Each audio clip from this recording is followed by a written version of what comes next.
दोस्तों, महाबाहु अर्जुन महाराज युधिष्ठिर से आगे कहते हैं, इस प्रकार उस युद्ध में विजय पाकर मैं बड़ा प्रसन्न हुआ।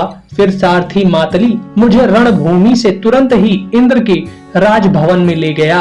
वहां पहुंचने पर मातली ने हिरण्यनगर के पतन, दानवी मायाओं के नाश और निवात कवचों के वध आदि सभी वृत्तांतों को ज्यों का त्यों सुना दिया। वह सब समाचार सुनकर महाराज इंद्र बड़े प्रसन्न हुए और उन्होंने ये मधुर वचन कहे, पार्थ, तुमने संग्राम में देवता और असुरों से भी बढ़कर काम किया है।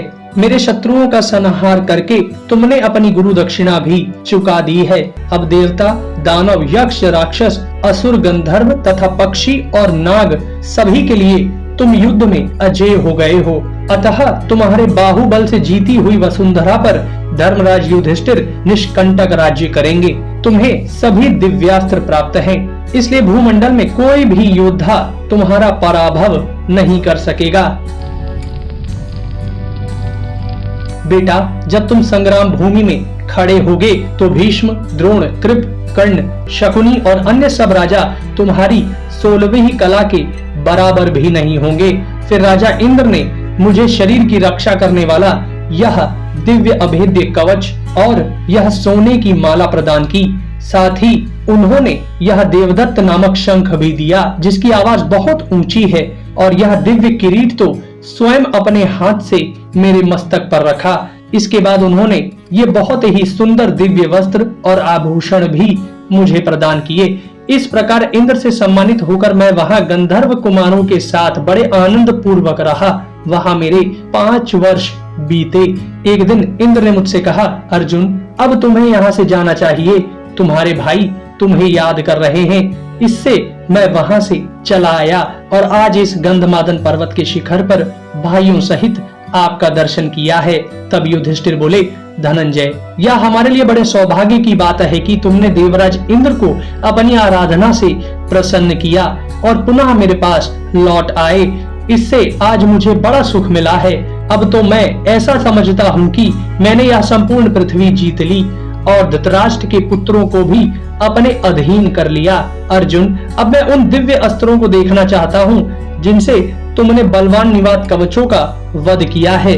युधिष्ठिर के ऐसा कहने पर अर्जुन ने देवताओं के दिए हुए उन अस्त्रों को दिखाने का विचार किया।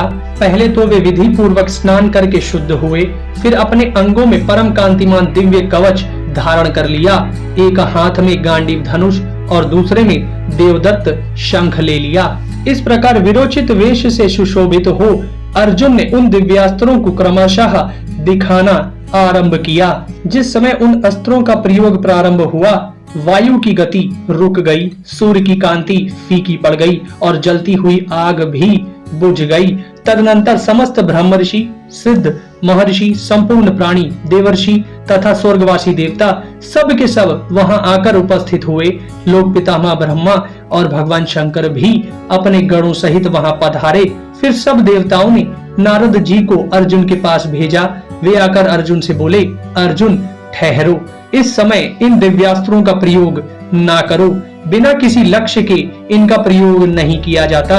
यदि कोई शत्रु लक्ष्य हो तो भी जब तक वह अपने ऊपर प्रहार करके कष्ट न पहुंचावे तब तक उस पर भी दिव्यास्त्रों का प्रयोग नहीं करना चाहिए, अन्यथा इनके व्यर्थ प्रयोग करने पर महान अनर्थ हो जाता है।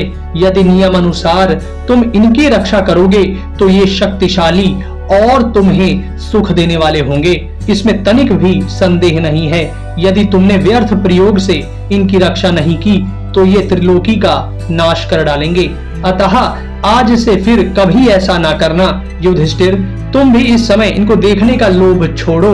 युद्ध में शत्रुओं का मर्दन करते समय जब अर्जुन इन दिव्यास्त्रों का प्रयोग करें तब देख लेना।